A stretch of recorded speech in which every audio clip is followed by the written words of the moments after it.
G'day guys, welcome back to Supercoach with DR and welcome to the Round 6 stock market video. Hope you're having a cracking week so far. I must admit, these short turnarounds are an absolute nightmare for a content creator, but I'll tell you what, this is what gives me the motivation to stay up to put out these videos. It's something that I've made a commitment to do each and every week to get these stock market videos out in particular. But I want to say a huge thanks to the whole community for the lovely messages that I've received on my round reviews, through Twitter, on many different platforms.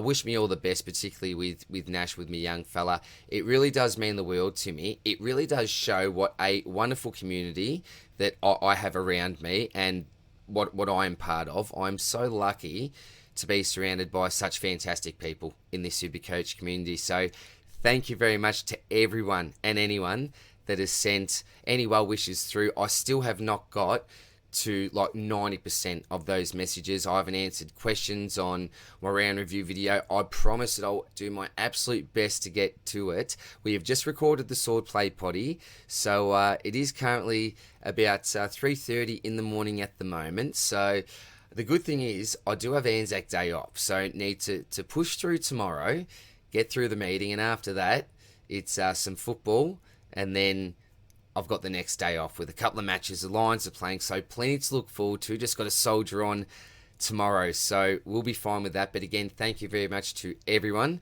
that did message me, and for anyone that is waiting on me to answer any of your questions, I promised I'll do my absolute best. But to the stock market video, I'd tell you what, this is a really interesting week.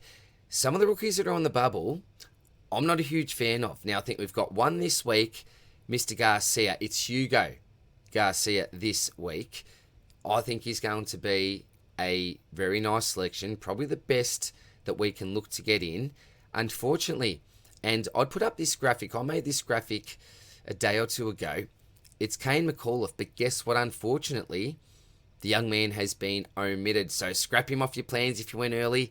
Very dangerous there. We've got your Jordan Dawson types, your Jack McRae types, even down to a Bailey Dale type. What do we do here? Do we take this value, or are they trap type picks? We'll discuss these guys in great detail. Zachy Williams, does he get up this week? Subbed along with your Massimo types. So many blokes in our sides. You go down to Rolly Sanders with his old mate Bevo there, thumbs up with the glasses. Bugger you, Bevo. Not a fan, but we know that. It's not going to be a Bevo rant. I'm already ranting already. You can tell that it's very, very early on in the morning here. But look, what I'm trying to say here, long story short, we've got plenty of blokes that are either ready to cull or very, very soon will be ready to cull. Plenty of blokes that offer some really nice value, but with value there's always risks.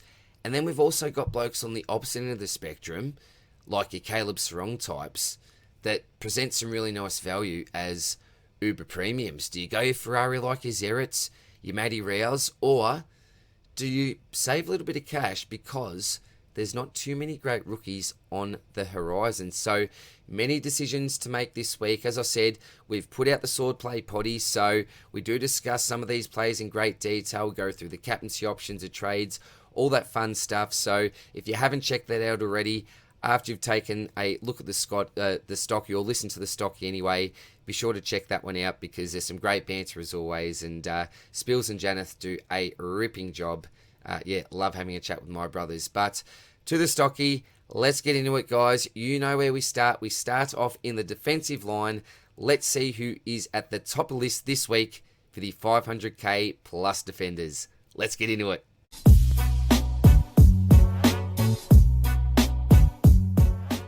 At the top of the list this week, we have the Lizard Nick Blakey. Would be one of the more enjoyable players to own if you had him. Look, limbs flying everywhere. Always looks like he's running for his life like a giant Tickle Me Elmo's chasing with an axe. A 138 to 112 in last two is really nice. And his lowest score is an 86, which means that floor is good. Certainly a pod selection if you want to go there. Elliot Yeo, what a selection he's been. And for those that did put trust in his body, you've been rewarded with a fantastic pick. now paying major dividends. If you selected a cheaper Yo over, say, a Stewart, you're absolutely laughing. If you were keen, you should have jumped on a couple of weeks ago or started him, because he's now looking to get close to the 600k mark after this week. I expected him to score well when fit, but not this well. A genuine defensive top liner if this continues. 130, 157, and 112 in his last three. That's elite, and it doesn't look like he's going to slow down anytime soon. The only red flag here is obviously that durability. Dan Houston finally had lift off with a ceiling game on the weekend. The positives keep coming with Houston. All of a sudden, he's taking more kickouts. He's just doing everything that you'd want to see as a defensive selection. That floor is absolutely fantastic. We've seen in the past that can actually be pretty low with Houston, and that's always been the real danger to this pick. He's always had a pretty decent ceiling, but those bad games tended to be really bad, but it doesn't look like a bad game is in sight now.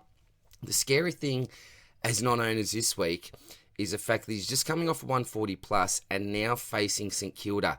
We all know they are notorious for letting opposition defenders score well. We saw what Bailey Dale did last week. Absolutely dismantled them when it came to his Supercoach scoring. So Dan Houston is very, very high on my radar. If you're looking for a defensive option, and let's just say that you've already got your Dacos, who I think is going to be a terrific pick, who we'll talk about in a sec, I think he's probably next on your hit list. A fantastic selection, and also has a wonderful buy. So if you want to go Dan Houston, I'm a big advocate for that. Mitchie Hinge, a pod pick in good form, deserves some respect, but a lone wolf I would probably advise against here. Jordan Clark, similar to Hinge, a lone wolf type move, but has a better buy, more upside in my opinion. He'd be my choice of the two if you're looking to go that real pod selection. Nicky Dacos had a pretty quiet first half, actually. Non-owners would have been rejoicing, but came out with a huge second half, repaid the faith to those who stuck fat. 30 disposals, 25 effective, over 750 metres gained, 15 contested touches, 8 clearances, 8 inside 50s, 4 tackles, and a goal assist to top it off. I still think he's a must-have, as you can see from the symbol, and a perfect time to trade him in. So, Verns, we had that question on the Swordplay potty, mate. Dawson or Dacos? Dacos by the length of the Flemington Straight, my friend. And Harry Sheasel, excuse me, I'm losing my voice. Another must-have. Even with a little bit of attention from Finn last week, he still scored a 110, which gives us great confidence with this pick. The only potential downside is the fact that Clarko flagged Shees is possibly ready to transition into the midfield, well, sooner rather than later anyway. So that's the only slight concern with this pick. If he stays down back, he should end up as the D1 to D3, I think, at worst. The good thing to this may be that if he starts in those CBAs and then maybe pushes back into that defensive line, that could be absolute gold for Supercoach. Nick Martin, welcome to the defensive line, son. We knew this DPP was coming, and I switched him straight in my defence this week. I see him as most likely a 102 to 107 range defender, which is fine for me.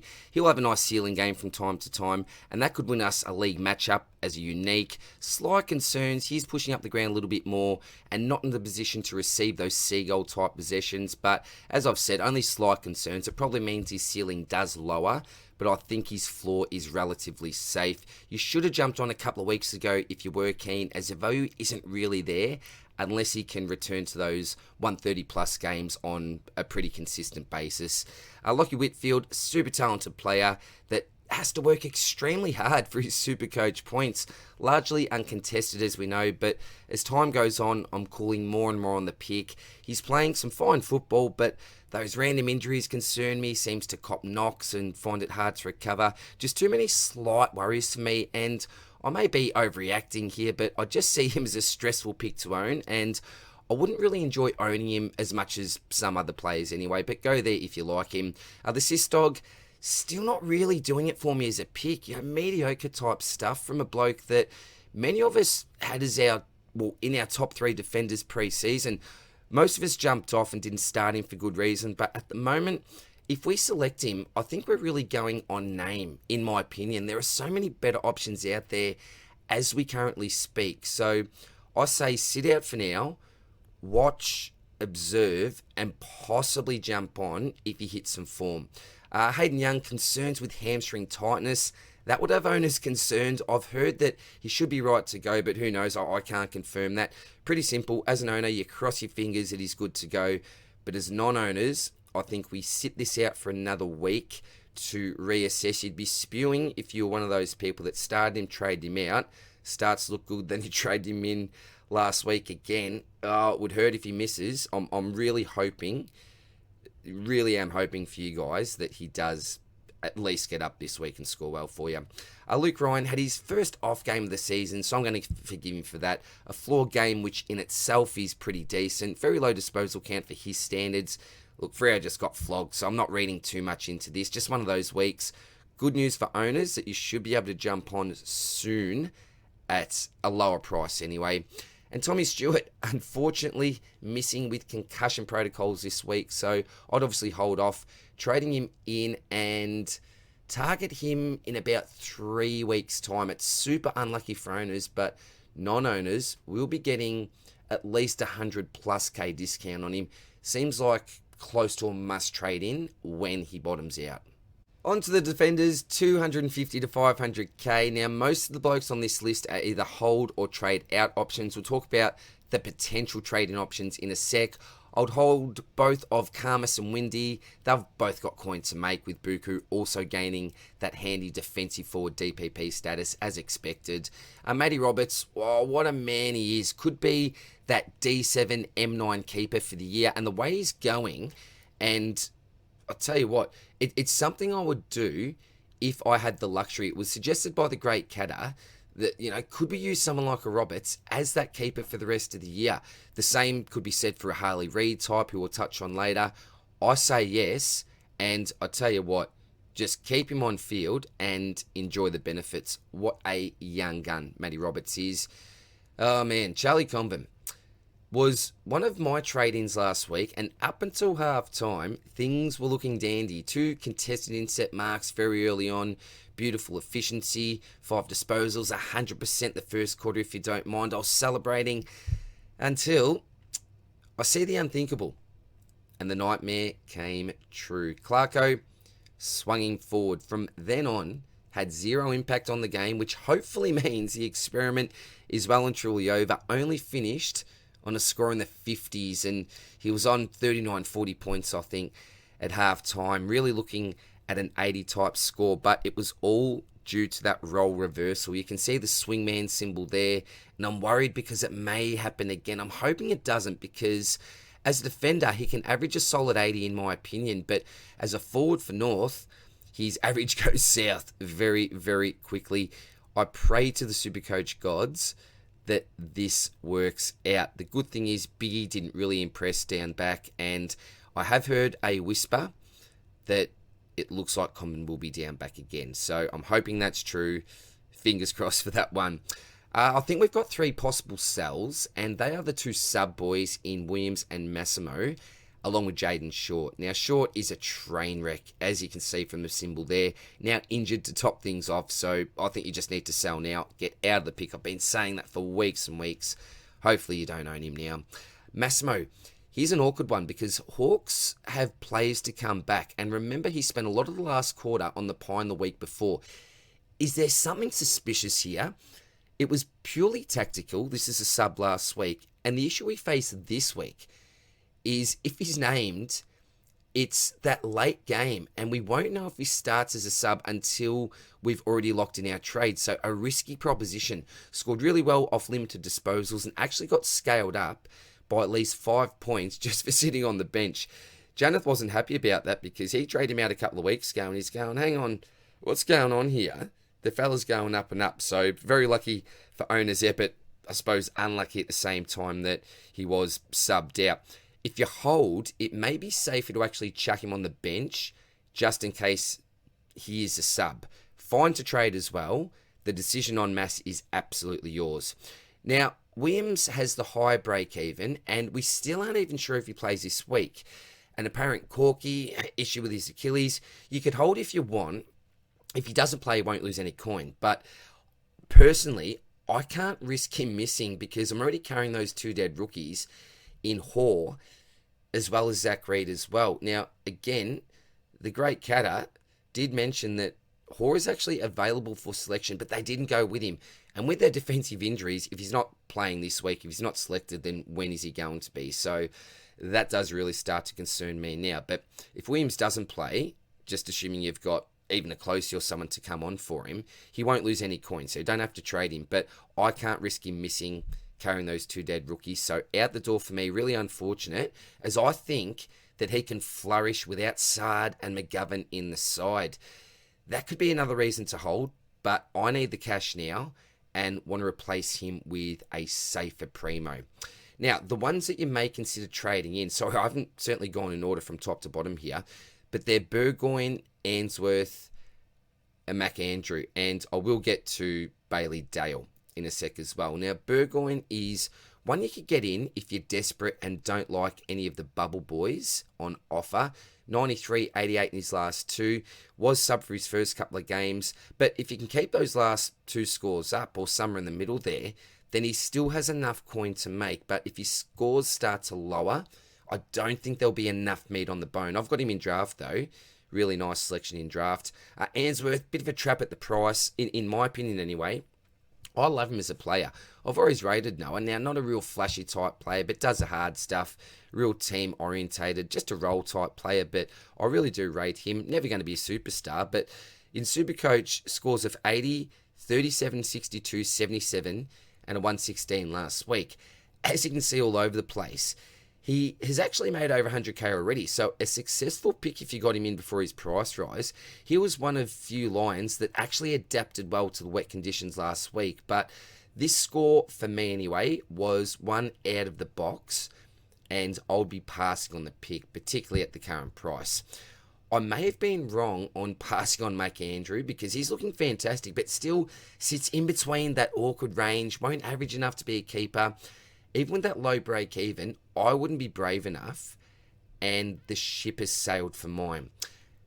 And the biggest talking point here is clearly Mr. Bailey Dale. We did discuss him on the Swordplay potty in more detail, but priced at 422,600, he's already gone down 85k, break even of 54, scores of 87, 103, 93 to start off, so not too bad there, not fantastic, but pretty consistent. Then had that shock with a 47, sub the next game with only a 12, and then bang with a 175. Now, if you look at some of the basic stats, his kick-ins, 4-3, 4-3, 0 on the sub game, then 4. Not much change there last week. Disposal count, very consistent for the first three again, similar to those scores, 23, 23, 25, then down to 16, 3 in the sub, and then bang with a lazy 39. Now, we know that Richards was playing in the midfield in Libba's absence, so does that affect him negatively? Less slice of the pie, and let's be honest, Bailey ate the whole pie last week, the greedy bugger. He could be that luxury D7, but the issue, as Janeth pointed out in the Swordplay potty as well, is that he doesn't have DPP status, and that's almost a non-negotiable, in my opinion anyway, for a luxury bench option to allow them to cover multiple lines. We need those type plays to be covering those two lines. I see a world where this works. It may allow you to trade in a Rao type instead of a Dawson type as well with the money that you save. If that's the case, I think there is an argument to actually bring him in. An interesting option that could prove to be a bit of a game changer if you get slightly lucky, and obviously if you don't get bevoed. Onto the defenders under 250k. The two Gold Coast boys are still at the top, and they deserve those positions. Closey has gone close to setting price rise records. Both have defensive mid DPP, and we just feel Closey. Enjoy those on-field scores, and use Graham if we need him. Every serious Supercoach player will own both, so no discussion needed. Close in particular is looking like a primo. What a phenomenal start to his career. Draper had a better game, and the break-even looks even better. A slow burn still for him, though. Tommy Brown had a poor match before the bye, but owners will be hoping for a big return this week. Not a trade-in option, but certainly a hold for owners. Howes is pretty much in the same boat. He's actually reset his break-even after a low score, so good to see he'll be making some much-needed cash, assuming he doesn't absolutely spud it up with a 30-type score.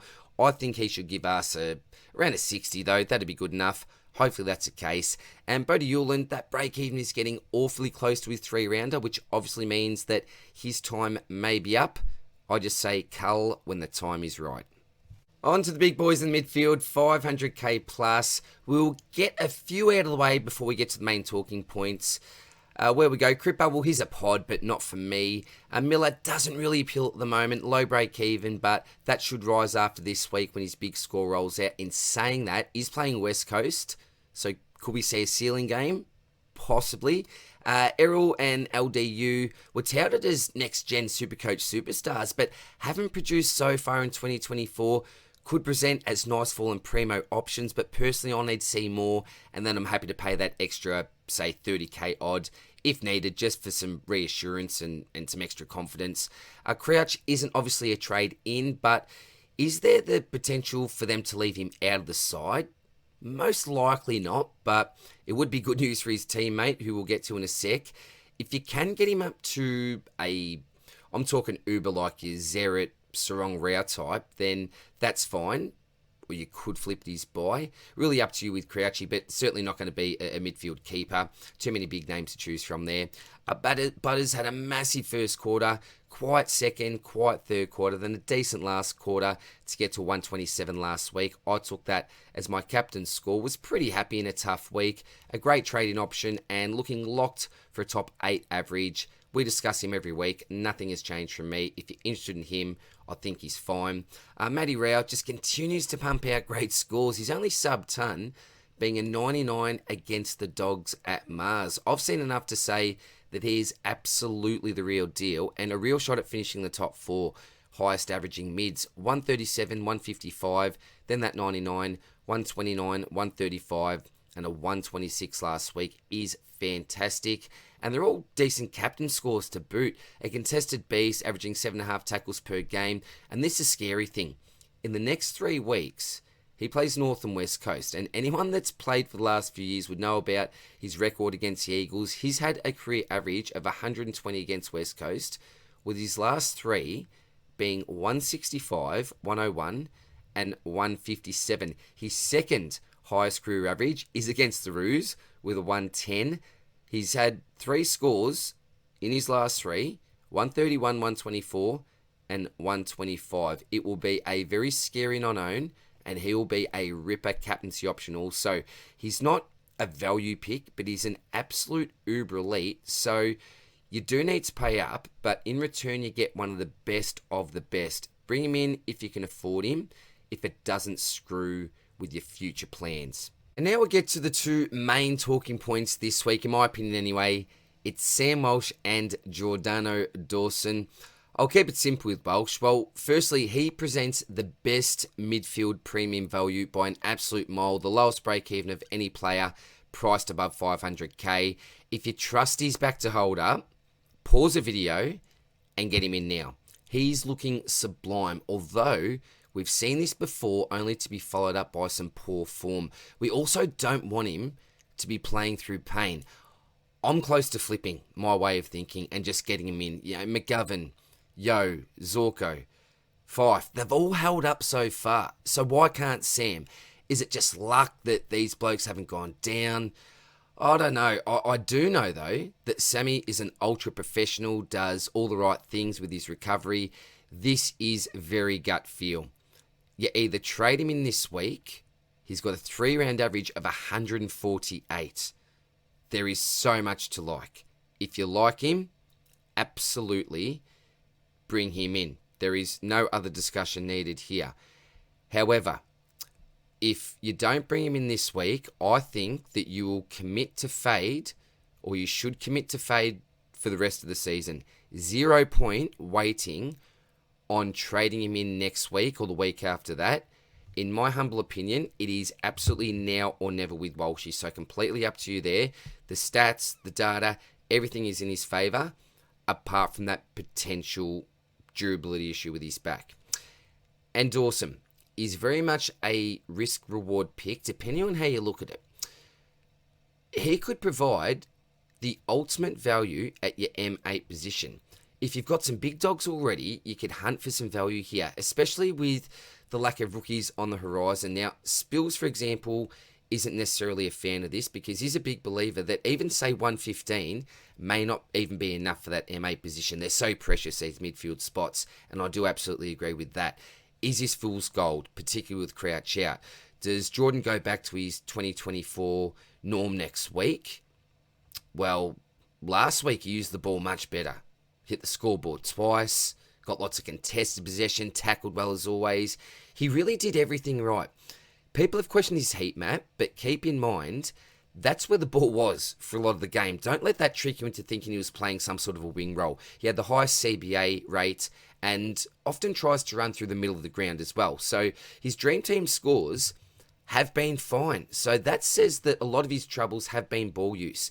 He even played down back for a little bit last week. Much better, obviously, than playing forward. Took a kick in. I may take the punt.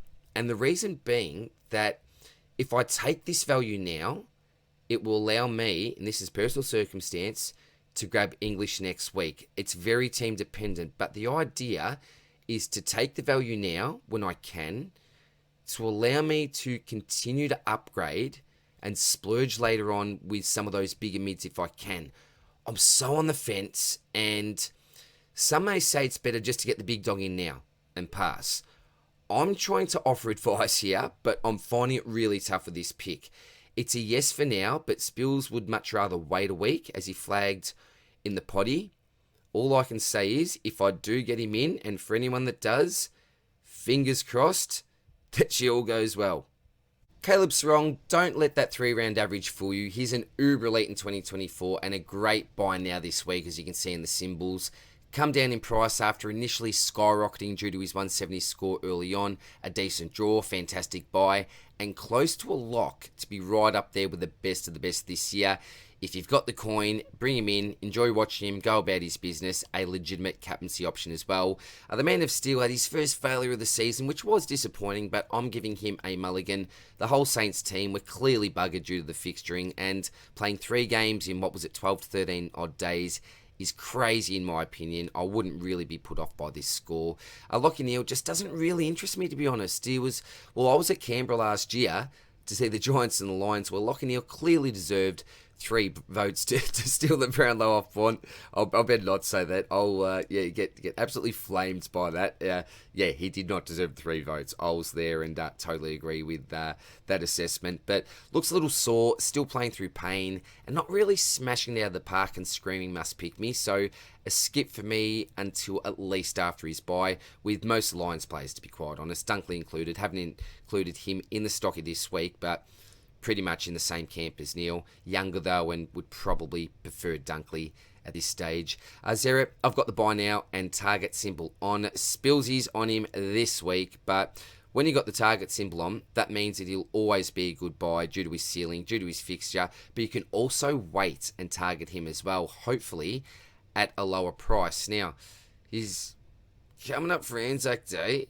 Could be scary. Last week at halftime, he was on track for a 140, but then received a little bit of attention from McHenry and actually spent some time forward. This is something that has been flagged, but hopefully it doesn't become a common trend. I know that they want to transfer other blokes in there, but surely not at Merritt's expense. Your Perkins type. You've got Setterfield to come back though as well. Just sort of Setterfield. How'd I miss him? Yeah, look, I'd just prefer to wait a week and then jump on due to his 150 plus break even, which, mind you, he could actually hit if he does have a blinder on Anzac Day. So look, get him in if you want. He should score well, or else wait, hope that you can get him maybe 15k cheaper. It's completely up to you, but I'd tell you what, it would be an absolute joy owning him. Now, this is a bloke that I'm probably going to wait on. Mr. Christian Petrarca. He's coming off his bye and playing the Tigers this week, so we're expecting a ceiling score, and that makes this awkward. We'd love to have him for this week, but even if he hits his break-even of 155 plus, his break-even next week will still be in the high hundreds. So, personally, I'll wait another couple of weeks, then hopefully pounce at close to 580k. If that comes to fruition, I think he'll be fantastic value, and the cement bag will almost be too hard to ignore. I'm planning for him anyway. Clary may be a target if we're really low on cash, and could be the old-time M9, who knows? That's why I've got the empty wallet symbol there, but unless I see that, that hand looking strong, running well, actually finding the pill again, I'm out for now. I've just got my fingers crossed that that break did him well and would have done him the world of good. Spills is out in the pick regardless of how he performs, which again is fair enough, and I know that other people share that sentiment as well. The bond has gone under 650k, which I predicted wouldn't happen this year, so I got that one wrong. It's great for non-owners, but for owners, I don't think we panic. We know he's coached by Bevo and anything could happen, but he's the best of the best, and I think we'll see a ceiling game in no time at all. Either way, he should be in every serious Supercoach side very soon. And Tommy Green, to be honest, he looks like... Oh, well, the Green Machine is in need of a service. The Green Bull has been castrated. He looks a little lethargic to me, and I'm not sure what's going on. My initial plan to trade him after his bye would have been a genius move, but for now as owners, I think we still hold. That's my opinion anyway. It is getting frustrating. As non-owners, put him in your trade plans, because I assure you that he will come good, and you'll have the potential bargain of the year on your hands very soon. Not a player I'd be sideways trading. He's just going through a down patch at this stage, but I'll tell you what, one more down game and we really do have some alarm bells ringing. On to the midfielders, 250 to 500k, and I will get through this one pretty quickly. Up the top, we've got Jordan De Goey, break even of 17, an absolute roller coaster this season. I've got the yin yang there. We've seen the best, we've seen the worst. So, look, you could look to go there if you've got an absolute empty wallet as a pod pick, but it's a precious midfield spot. Just wouldn't look to go there. That's why I said I'm going to go through pretty quick. Brad Hill as a mid-forward. Probably should have had him in the forward line there, but a nice three-rounder of 103. However, if you look at some of his early scores, they are absolutely shocking. But in red-hot form at the moment, break-even of 23, could provide some value as a pod. JL finally got a game. Unfortunately, it was as the sub. Fortunately, though, he did make some coin, but with a break-even of 46, if he does start as a sub again, he could actually start to lose some money. If he doesn't start as a sub, I'm expecting an 80-plus score, and there is more meat on the bone, so definitely one to wait for team sheets. But, yeah, long-term now with that sub score, I don't think it's going to be looking absolutely fantastic. Sharp, I think, is fine to trade this week. He's got a break-even of 72. Now, compared to the three-rounder, that is certainly in the green, but I think if you look at a season average, overall, then that's very much in the red. So fine to chop this week. If you want to hold, that's also okay. Maxi Holmes is a real pod there, 475,300. Again, green sort of a break even, but if you're not overly keen on the home selection, then he is fine to move on. If you want to keep him as a pod pick just for now, again, that's okay, but not a keeper in my view anyway. Horn Francis, three-rounder of 104 now with a break-even of 103. Disrespect to the great man. That should actually be just in green by a point there. With a projected score, though, he will be looking to lose about $2,500 if he goes 97. We don't trade him in now. The value was there a couple of weeks ago if you want to take the risk. And last two blokes, McKercher and Sanders. Well, look, it's up to you. I know that Janeth is actually going to look to keep on to McKercher. We know that he will come good eventually. We're hoping that he's going to go back to that defensive role. Was it just last week he went down back because he would have been a little bit sore? Do they just give him the week off? And when I say week off, the week off playing in the midfield last week, and this week say, right, mate, you're feeling better, back in you go. I'm really not too sure. Sanders, the obvious red flag here. He is Bevo. I was just shocked that he was a sub the other week. So look, with both of these players, the fact is the break-evens are in red. You either trade this week or you commit to hold. It's really, really simple. When you commit to hold, you are committing to hold for at least 5 weeks, I'm going to say. So if you're prepared to wait that long, then that's okay, that's fine. I've got faith that they'll come back. McKercher in particular, just because I don't really have sub vibes for him. If you could guarantee me that Sanders wasn't going to be a sub again, then yeah, I'd certainly even have him slightly in front. So both of them for me are a sell, But again, if you're prepared just to ride them out, go for it. But for me, both Gonski, which is really, really sad. And talk about really sad, we are now entering the midfield territory under 250k. Now, don't worry too much. We do have some DPP options, which we will discuss when we get to the cheaper forwards, but not nice reading here. I was going to give some positives about the man up the top, Kane McAuliffe, but unfortunately, team news has come through. He has been omitted this week. Shattering news for those that went early, but remember, we did flag this. It is such a risk going early on these players. Unfortunate, but you knew what you were doing when you select him early. So I'll wait for now. If he does, well, when he does hopefully get his next game, he may come back into calculations.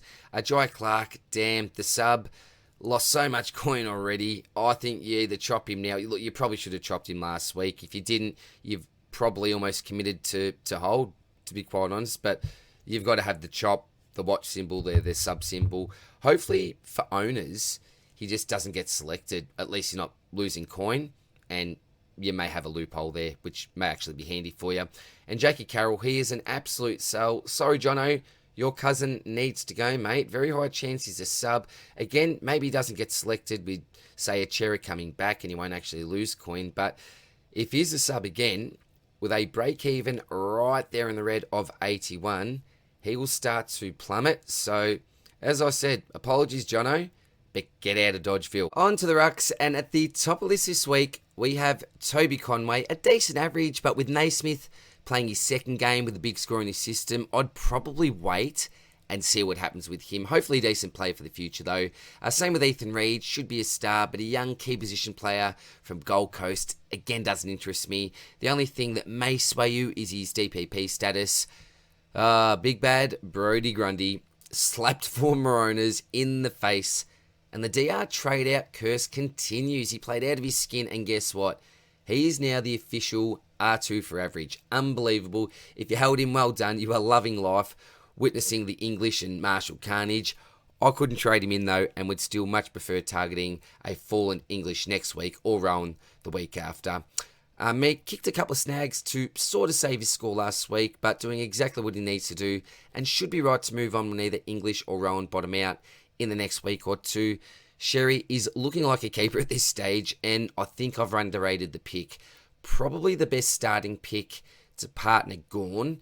Great bang for buck, and as I said, looking really good. 107, 108, 90, 115, 91, and 144 show how consistent he's been. That's a really nice floor for a player some selected at just over 400k. I'm losing my voice here. Sorry, as you can hear, but it makes sense why the Roos knocked back an offer from the Saints a couple of years back. Was it a year back for this bloke? Because he was the obvious apprentice and replacement, that takeover pick for Goldie. Maxi is back this week. Looks like the easiest VC option this year. Playing the early game, look at his history against the Tigers, look at his history at the G, and you'll see why it's so easy to just lock the VC in. Looking like another scary week as a non-owner, but a welcome addition back after his bye. He's hit a monster average this year, just getting better with age, and if you don't own him, it's so painful. I say just get the man in, pay up. It is worth every cent. Even just the pain, just to cure the pain of not having him. Big Kizza isn't doing much to pique our interest, just one to place on the watch list, I suppose, but nothing really to say about him. Dogger, if you held until now, you're most likely committing long term. Spill slightly disagrees there, but we strip back that, say, 6-story ceiling goes down to a double story at best. He'll provide handy swing and cover during the buys and ruck line, and that's one point I'll make.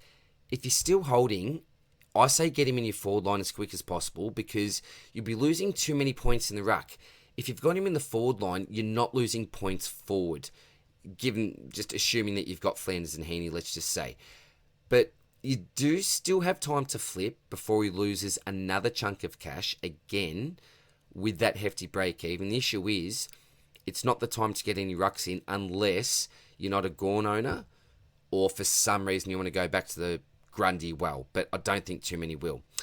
And then we finish with Rowan and Timmy. The most likely R2 and R3 depending on your personal ratings. I'll go with English. He'll be right for the picking next week, and potentially at his lowest price point for the season. if you're searching for a ruck, I'd plan for him next week and ensure that you have a path to him and plan this week's trade around that. I'm that big on him. Currently priced at 611,400. If he scores a 110, he loses around 30k. So that means absolute value for me. He's only had the one failure. Everything else is fine, particularly for the price that we should pay next week. Again, we can't predict his score this week. Scores so far, 119, 138, 124, 117, that failure of 58, but then 114. That's all good with me. CBA percentage, 76, 71, 70. Then the last three, 84, so that's gone right up. 86, up by 2, and then up by 4 again at 90. So this whole, and I've heard the discussion amongst some people of this Darcy taking more ruck time and him, being Tim English playing more forward. I think that's actually a bit of a myth. Well, if you look at that CBA rate, that would absolutely suggest that. The big question is, jump on English next week or wait for Rowan the week after. It may depend on if you've got another target next week. You may say, well, okay, I'm really keen on another player. I'll just get them and then get Rowan in. It's interesting though. It can work out or it may not. So I'll give you an example with Janeth very, very quickly. So he decided to go Rowan in this week and skip English. But the only reason for that, he actually preferred English over Rowan, but he said that he also had Tom Green as a high priority and he couldn't really fit both of English and Green into his trade plans. He prioritised Tom Green and just decided to get Rowan in. So it can work out. Sometimes it can't, but just a super unlucky move from my brother there. One of the best coaches I know. I think that move will actually work out in the long term. But look, with Rowan, I'm actually going to give him a mulligan for last week due to that, and we mentioned it with Jack Stool already, that crazy Saints fixturing.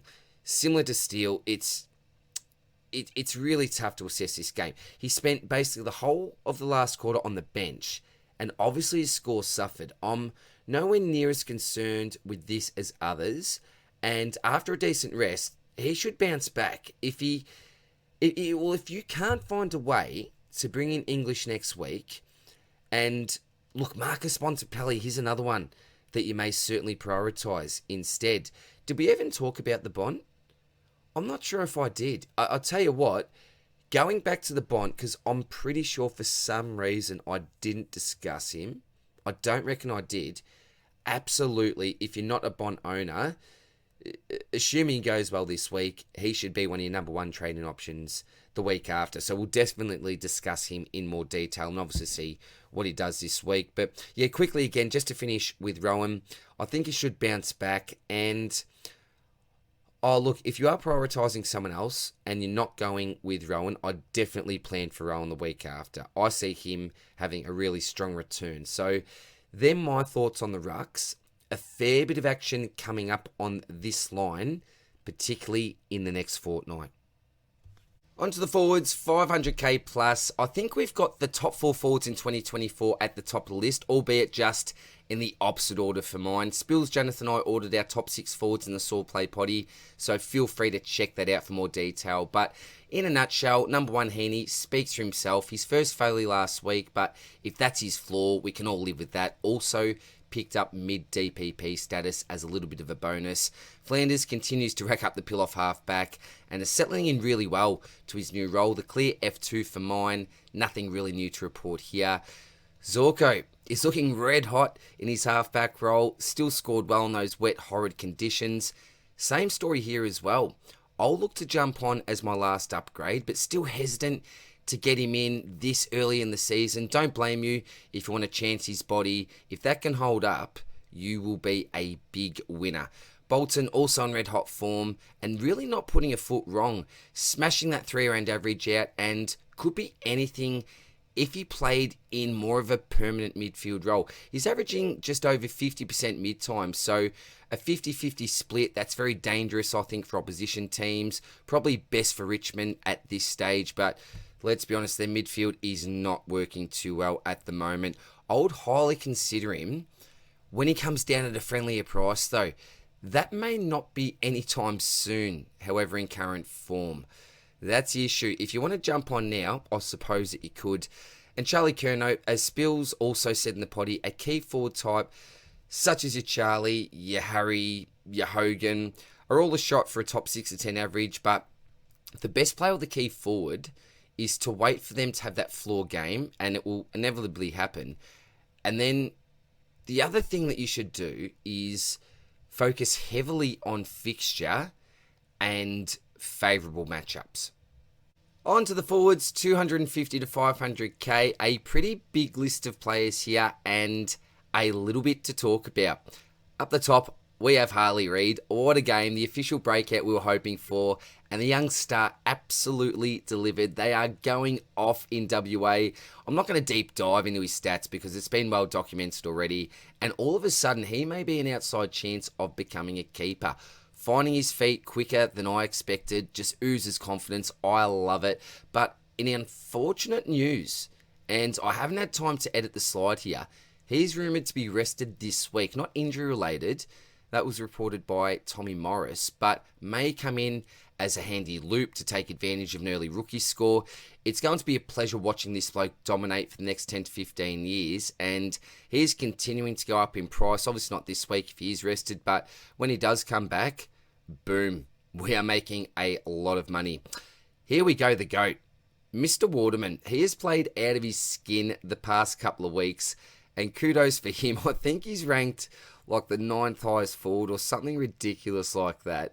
The old haircut is interesting to say the least. A bit of the old G-Train feel to it. Supercoach have predicted him to go 100 plus again this week. So I'd say what, I would fall off my chair if that was the case. I say he goes half of that and goes a 50 this week. That is my call. I have the ship has sailed symbol there as well as the trap because I think you would be mad going Waterman at over 450k now. But if you feel differently, I do wish you all the best of luck. Berry bounced back again last week, continues to make some solid coin, a certain hold, reward for those who kept the faith. He's also an example of how rookies can reset their cash gen with a spike game or two. We talked about, the McKercher types, even the Jai Clark types, and what we really do look for is that spike game, particularly in, if we get two in the same, say, 2 to 3 week block. So Berry's done that. Congratulations, Bez. Well done, mate. Love Tommy. Loman, one of my boys, has enjoyed a couple of full games, which is nice for him. Played well. Terrible conditions last week. Obviously didn't suit him. But a little bit more sub-candidates enter the side or enter the fold, such as your Tunstall. That bodes well for him, I think. Rat Bailey's out for a month, which is also good for Cobra Kai. But for me, the ship has already sailed here, unfortunately. Sammy Darcy is a hold for this week, then probably ready to cull the week after. Spewing he didn't get DPP, that would almost turn him into a bench keeper for the year for some. Probably just a matter of time before he gets majorly bevoed, so I'm planning on actually trading him out next week. Cutters most likely has a week or possibly 2 left. Some minor cash gen, then probably ready to cull. You could let him loose now, which is fine. With Hogan successfully appealing, that's bad news for Lions, but I think it's good news for Cutters. Won't receive as much attention now. Matt Fifewell, he's been a really successful starting pick. Happy I went there. Doing the job in our forward lines, and like Reid, if his body can hold up, he could finish with a top 10 average in a below par 2024 forward line. Now, we wouldn't be saying this last year, obviously. We had the Dunkleys, the Rosies, the Butters, some absolute stars to select, but this is a different year. We're talking about selecting Dane Zorko's and Shea Bolton's as the F3 and 4. Just crazy stuff. But for 5, easy here. Hold until either his form really dips or hopefully not, but if his body looks cooked, then we look to move on. But for now, just a really easy hold. James Jordan surprisingly made his break even last week, which was very good for holders. I still think he's fine to trade and move up to an uber mid or even a forward that you like. No rush with the 58 break even though. Jai Caldwell, a massive pod. Now, this would certainly take some courage to go there. But when we were talking about the forwards on the potty, Janeth actually had him as potential F5 to F6. Now, a lot needs to go right. A lot needs to go right. Certainly far from guarantees. Hey, there's no guarantee that he finishes even in the top 10. But just some info for you anyway. His CBA rate has increased every week in the last three. So 46%, 61%, and then 64%. Scores of 99, 99, 83. Pretty consistent there. Then he goes up to the 125 last week. So in the last month, that's decent for a forward pick. With the current role, his floor seems pretty plausible. Does he keep the role when Setagoat, when Perkins return? I'm not entirely sure, but I would certainly expect that CBA rate to go down. I don't think that someone like a Zeret should suffer. You've got Darcy Parish that should continue there, really doesn't play anywhere else. So with Caldwell, although I do like his prospects as a really nice pod selection, there's too many question marks for me. But a lone wolf move if you've got the confidence that he keeps his current role and rate. Isaac Rankin, now another really interesting play here. He was Adelaide's second most preferred CBA mid, only 4% behind Dawson last week. Looked good in the role, and if he keeps this role, he'd be Supercoach relevant. But look, personally, I'm not super confident on him keeping it up. He does provide X factor though in that midfield. He's a point of difference, so he will definitely continue to get time. But will it be enough? What happens when Crouch comes back? Could that affect him? Well, look, in saying that, looking at this, Crouch was every week before, and Rankin still had 60 plus when it came to his percentage in the CBA. So maybe not. Maybe it doesn't affect him. I'm sort of thinking on the run here. It's a pick that could work. I'm still going to pass for now. I don't think it's worth going to Rankin if you've got a couple of the must-haves there and a sprinkling of a 5 type. Just my opinion, though. You could go there if you are confident. Here we go. Now, this is a major talking point. First of all, I'm going to skip Jack McRae. Quickly, Ollie Dempsey. Look, talented player. Now attained forward mid-DPP. That break-even's getting higher, so most likely done his job. Fine to move on anytime from now. You'd be really pleased if you started him. Maybe not wrapped if you traded him in after a price rise or two. Some may even be thinking, look, let's just keep him for the year. Got that DPP similar to a Reed or, a Matty Roberts. Maybe he won't make as much money as them. So maybe you do trade them off and just have him there just with super job security and can cover on both lines. See what happens there with Dempsey. Many options with the pick at the moment. And Tommy Power, before we get to Jack McRae, I'm convinced that Champion Data hate this man. They don't award him clear tackles. They score his possessions harshly. It's not fair for poor old Tommy, but I still think he's got the potential to be our F6. I must admit, the confidence is going down, but even if he isn't a long-term keeper, he's still made some decent coin, given us some pretty good scores. So a success so far. I would be holding as an owner and no need to trade out as of yet. But another 70 type score, we've got a lot more question marks. Now, Mr. Jack McRae. Look, again, talked about him in the potty, but he's former Supercoach royalty. Career averages of 61, 100, 100, 94, 107. These are all just slightly rounded up with a decimal point. 127, 123, 121 to 129. So what a 4-year period he had there. That was like up there with the absolute uber elite. Then 115, 100. So start to go down there and currently averaging 76. 76 in 2024. From Supercoach royalty, then actually relegated to the sub. How the mighty has fallen. Question is, how much of it is Bevo's fault versus, say, McRae's own form? It's a tough question to answer, almost an impossible question. What's his role? Can he score well enough in that role? His CBA rate this year, not including the sub game, has been 48%, 29%, and then 34% last week. With a weak forward line, potentially he does finish top 6 to 10. Remember, coming into the season, many of us were going, he is just the safest pick, lock him in, definitely should be top 5 at worst. So, what's changed since then? I think the sub has really put us off. In saying that, I'd be pretty surprised if Bevo did go there again, but he's a crazy man, so who knows? For me, I'm willing to wait another week and pay out more if needed, just for that reassurance, extra week's eye test and the Bevo test. If you want to go this week, I will not talk you out of it. But that's what I would prefer. There's others that are jumping on now. Look, I'm tempted on that Dawson type, as I talked about him before. McRae is very much in that same boat. We know that he can score well. It's just this year is a different year. We know he's getting older. They've got so many options that can run through there. They don't seem to be giving him the time. But things could change. If you are confident, go for it. But my advice, and it could be wrong, would just be to wait that extra week if you can. The break even 64. Look, if he goes triple figures again, let's just say he goes a 110. I'm going to give him a 110 here. So 46, 23. He goes up about 21k. So he's going to be sitting right at about 500.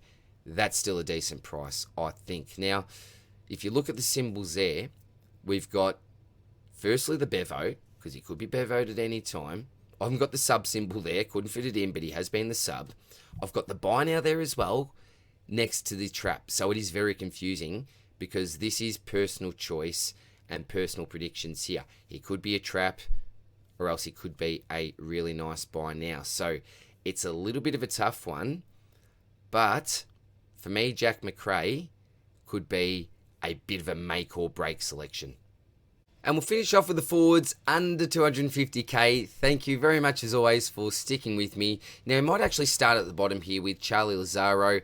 I've got the chop symbol there as well as the sub symbol. He has been starting as a sub, so a little bit dangerous to hold on to him. The break even is in red, but again, I don't think he's going to be people's biggest problems, but fine to move on if you want to do that. Harvey Thomas, mid forward, as well as Lazaro there with that nice DPP status. The break even is in red, so I don't think that you need to chop him this week. Certainly a little bit more coin to make. And he's the type of player where we've seen those spike games.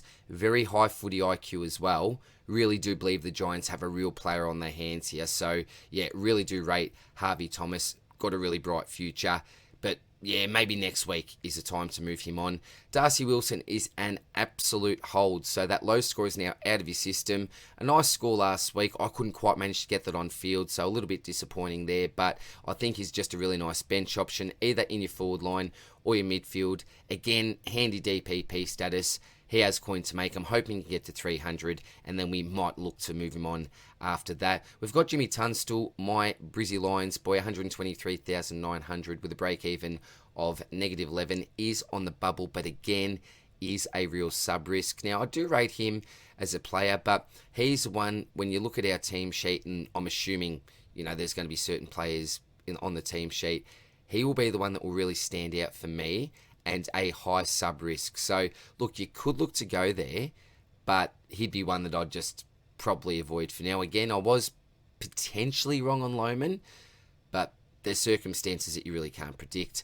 Now, Rolly Garcia is the rule breaker for this week. Now, please keep in mind, when I've got a rule breaker, I'm not saying to actually break the rule and bring them in. It's simply the fact that I don't normally feature players that have only played the one game. However, if you aren't confident or comfortable with any of the above selections, or you've already got the ones that you're keen on in your side if you went early, then he is probably the other option. Now, the issue with Garcia is the fact that I don't really know what his job security is like. We don't even know if he's going to be selected this week. If he does, it's still a risk going early. We saw what happened with Kane McAuliffe.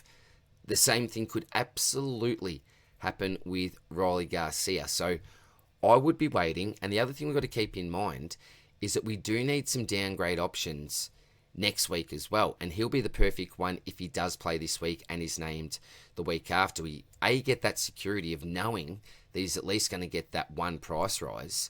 And B, it's less of a risk. And you're not going to be paranoid waiting for those team sheets to actually come out. So who knows, could he injure himself? Hopefully not, but there's just a lot of risk with this pick. But the main thing for me is giving yourself another downgrade option the week after, because there is not much on the horizon, let me tell you. So I'll be waiting on Rolly Garcia, but with a score of 82, I know it's his first game, so that's not the most important score. This is a really important one coming up. If you can get, let's just say, a 70 plus, he'll be by far the most traded in player next week by any serious super coaches. So yeah, wait and see for me on Rolly Garcia. Now, I might skip Hugo for a sec as well and go to Blake Drury. Now, again, the bloke's on the bubble. We got burnt by him last year. I didn't personally. I never had him, but I know many people that did. Again, a prime example of how dangerous it actually is to go early. The issue is, in this particular game, with a couple of players coming in, switching roles here and there, I didn't like the role that Drury did possess. So for me, Drury is a pass. Look, if we're desperate, you can go there. Negative break even at 46. The job security could be okay in the short term. It's more of a role type thing, and I'm not a big fan of it. So no for me on Drury, but yeah, again, you could go there as a bubble boy. Now, Lafau, gee, had some terrible scores to start off with. Obviously started off at 102k, but now has made a sneaky 82k after his nice 100 plus before the bye. Now, for me, these scores are going to be few and far in between. However, with a negative break even of 52, if you can pull out some sort of a 75, get that, right next to that 100 plus in the system, and we'll have that again for one more week after this. With the lack of other options available, it could actually be a play. But again, don't be surprised to see him punch out a 30 to a 50 type score. Is that going to be enough short term? Hey, it may be for you if you just want to keep him for a while. He's got good job security short term, because we know that Bolter's out long term, or I think for at least a couple of months. I think Lynch is 10 to 12. What's that, 3 months? So yeah, if you want to go there, you can, but I just would not recommend it. I say that the ship has sailed. But in the notes section there, bad to good, yeah, played out of his skin. It may be, hopefully not a career best game, but I think probably his best game that he'll have, or best score that he'll have in 2024. Before we get to Hugo Garcia, we'll quickly talk about Biggie. Now, I don't love this. Is he even going to be selected this week? Now, time of recording, obviously, I've got no idea. Now, we know that Dawson's coming back. We know he copped a bit of a knock in the first term, so could that be a bit of an excuse for his below par game or subpar game and score? Potentially, but remember, when Comben was moved forward, he had that back line. He had the chance to prove that he's going to just grab that spot and really put his hand up, play through a bit of the pain if he was suffering a little bit there, but just didn't really give too much for Yelp and did not impress me. I did say the week before, with the probability, or the high probability, of Dawson coming back and taking this spot, Biggie really would have to play super well and at least give me a 75 plus type score. Unfortunately, he didn't do that. The 3-rounder now goes down to a 68 after looking much better. Well, that it was only one score last week, I understand that, or the week before. But yeah, all of a sudden, big question marks with Biggie. So as we can see, Charlie, we're not trading in. Harvey, we're not. Darcy, we're not. Jimmy is probably a no-go, but you could. Riley, I reckon we wait the week. Drury, I'm not keen on. Lafau already had that price rise, and previous scores would suggest that he's not going to do anything fantastic. Although it could have been a breakout game, who knows? And Biggie, I've just discussed him. So, where do we go? I think it's right smack bang there in the middle with Hugo Garcia. Now, I was really impressed with Hugo last week. I think that he is the obvious trade-in option this week. But again, certainly comes with some risks. Now, in positive news, you've got a couple of players like your Zach Jones, your Philippou, that are certainly not demanding a spot in the 23. So I think that Garcia, on current form anyway, is well ahead of those two. Now, Rossi may say, no, we're going to stick with, particularly Philippou, I think. We're going to stick with the young fella, really back him in. He's due for a good one. With Jones, I just wouldn't be persisting with him. He's a bit of a nothing. I don't want to be disrespectful. That is disrespectful, but I would be playing other players ahead of Zach Jones. That's all that I'll say there. The issue is that you've got a number of other players to potentially come back in as well. They're not big names like your Ben Patton types, but there are certainly a few that would or should demand a spot in the best 23 at least. So there is a couple of red flags here with Garcia. Could be the sub or get subbed off. There is potential there. Now, what do I like about Garcia? Well, I love the way that he tackles. Now, I've already seen that at AFL level, but in his 4 VFL games this year, I'll give you the 2 VFLs and then the 2 AFLs. So VFL round 1, a lazy 14 tackles he laid. In round 2 in the VFL, that was 8. They've probably seen that and gone, well, we want a bit of that mongrel in the ones. Come in and debut some. So we did debut, obviously, in round 5, 7 tackles from only 34% TOG. So if you double that to a more realistic, even 68% TOG, that is smack bang what he did in the VFL round 1 with that 14. So double the TOG, double the 7 to that 14. That is absolutely phenomenal. And then last week, he had 9, which was not as impressive as 14, but in saying that, a game high. So we love his pressure, and that's really where I think the majority of his points are going to come from. So it's that tackling pressure, that defensive pressure. But again, he had an opportunity to hit the scoreboard, which is always a little bit of a bonus. I don't think he's ever going to be a huge accumulator, but when we compare him with the other names that we've got here, handy DPP, you can get him up forward, you can bring him in your midfield. It also allows you to make a couple of moves here and there when he is ready to trade out. I actually think that he's clearly the pick of the bunch. So I will be bringing in Hugo this week. I'll tell you what, if team sheets are named and he's been dropped, it is going to be absolute carnage. I'll tell you what, even if he's named as a sub, I might even still go there. I'd almost like that. It's sad, isn't it? Over a biggie, or would you? I don't know. I would be shocked if they did drop this young man, because he's earned his spot in that side. So I'm going to say go through with the Hugo Garcia pick. He is the best rookie selection of the week for mine. Get a bit of Hugo in you, boys and ladies. I think that it should be a pretty nice ride. So that's it for now, guys. All the best of luck with your trade ins and your trade outs for this week. And I'll see you in the next one.